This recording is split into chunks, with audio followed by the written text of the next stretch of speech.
Today, I'm going to go through my top 10 tools and accessories for content creation because while everyone says that gear doesn't matter, let's be honest, it matters a little bit. Plus, I just love talking about gear as much as you probably do, so let's get stuck into it. I'm going to go through this list in no particular order, but it's all gear that I use on a regular basis, often daily or weekly. And if you're interested in any of it, there's links in the description. So first of all, let's talk about the Cinepeer CX100. And this is the most recent addition to this list for me. It's a handheld COB light, and you can attach all sorts of standard light modifiers. And I just love it because it's so versatile. I'm currently using it as my rim light. You can see it just over behind here. But I've been using it pretty much in all of my shoots recently for rim lights, fill lights, accent lighting, even practical lighting. I just love how easy it is to switch on, adjust to the temperature you want, direct it where you want, and it's super bright at 100 watts, which is crazy. At the moment, I think it's probably my #1 favorite light, apart from my main key light, of course. And speaking of my key light, that is number 2 on the list, and that is the Zhiyun G200. And I just love this key light. It's super powerful at 200 watts, and you can even boost it up to 300 watts, which is crazy bright. But I really like it because it's really powerful, but it's actually quite compact, especially when I compare it to my older Aputure 120D, which was significantly bulkier and actually a bit dimmer. Plus it's bicolor, so it's a lot more versatile. The fan's pretty quiet,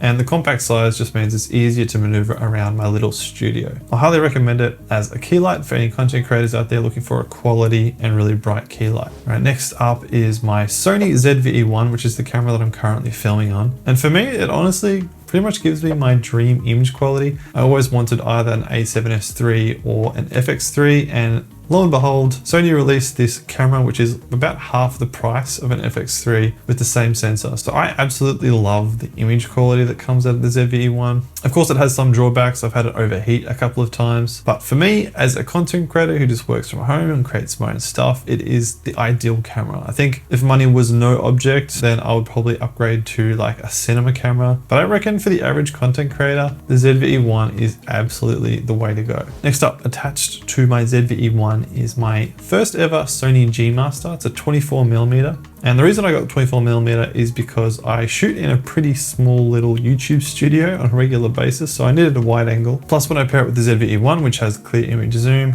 I've kind of got 2 focal lengths. I knew I was going to get more versatility out of a wide angle rather than like a 50mm or something with a longer focal length. And honestly, going from a Sigma 16mm, which is my old main lens, to this Sony G Master, to me the difference is just night and day. And I wasn't sure how much of a difference upgrading my glass would make, but I think it's proven to me that yes, spending the extra money on really good quality glass and lenses really does make a huge difference. So my next favorite accessory for content creation is also attached to my Sony G Master, and that is a Pro Mist filter. And it's kind of ironic because I created a video at the start of last year talking about how the mist look wasn't for me and I wasn't really that into it. But since then, maybe 6 months later, I decided to actually try it again and really got into it. Now I use it in every single one of my shots. I just really like that soft look. My filter is 1/4 strength, so it's not super light, but it's also not super strong. And I kind of go back and forth over time, trying to decide whether I really like it, whether I should go back to a more clean look with no mist filter. So let me know in the comments, what do you think? Do you like the misty look? But yeah, I use it all the time.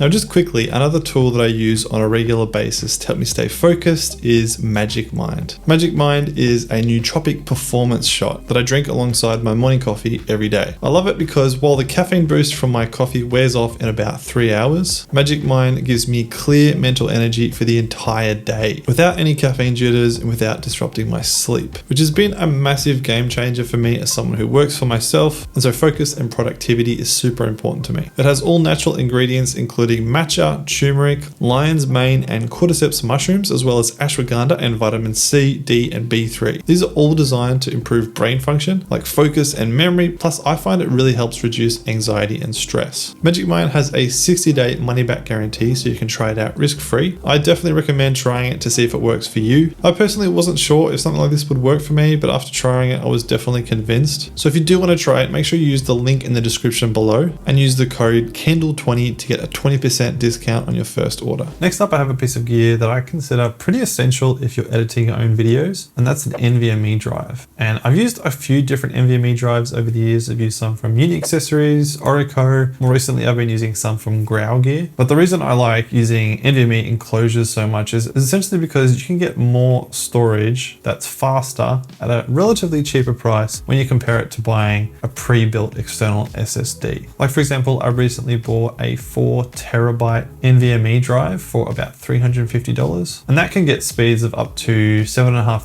megabits per second. Realistically, you'll probably only get 1,000 to maybe 4,000 depending on the type of enclosure you're using. But when you compare that to like a 4 terabyte SanDisk SSD, those go for more like 700 to 800 Australian dollars. So the price difference is pretty significant, especially I think when you get to those larger sizes. Plus when I'm editing, using an NVMe drive or an SSD is just so much faster than using an old school hard disk drive. So again, highly recommend. Next is a personal favorite, and that is my ultrawide monitor. And I think out of all the upgrades and accessories and tools and stuff that I've bought over the years, arguably the ultrawide monitor has been the best investment for me. And I think it's kind of for two reasons. The first reason is because it makes me more productive, especially when it comes to editing. Using an ultrawide monitor is just amazing because you're just able to see everything that's going on, and it does, I think, save me time. Even when doing admin tasks or writing and stuff like that, researching different video ideas, having the ultrawide means I can have up multiple different windows and things are going on. It just makes it more efficient essentially to work. The second reason is just because I think for me, it makes me more excited to work, which means I work more.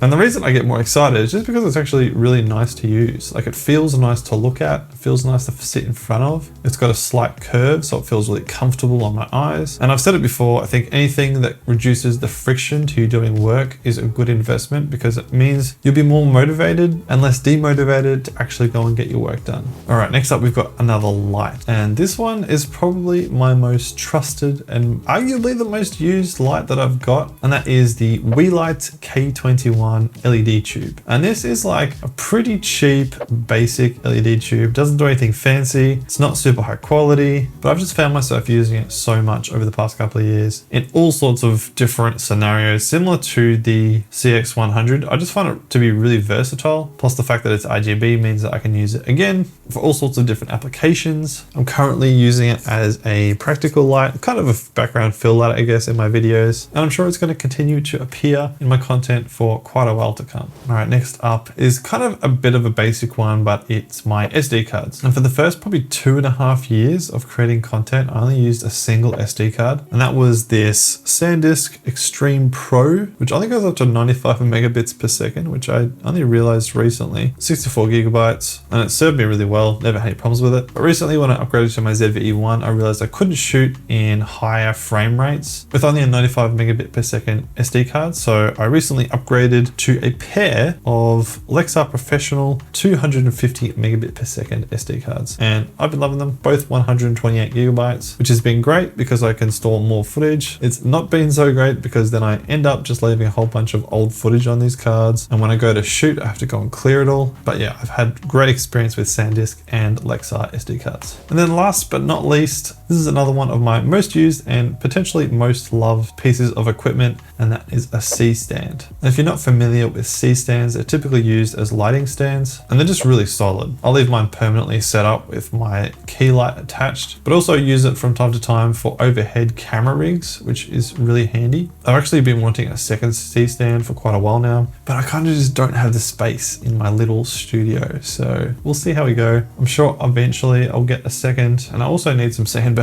because I've been using my electric skateboard as the counterweight. So there you go. That is essentially my top 10 most used and favorite pieces of equipment, tools, and accessories. Plus I've done reviews on probably the majority of the pieces of gear that I talked about in this video. So feel free to go and check out my channel if you want to see those. But since the Cinepeer CX100 is the most recent addition to this list, here's my review video right here.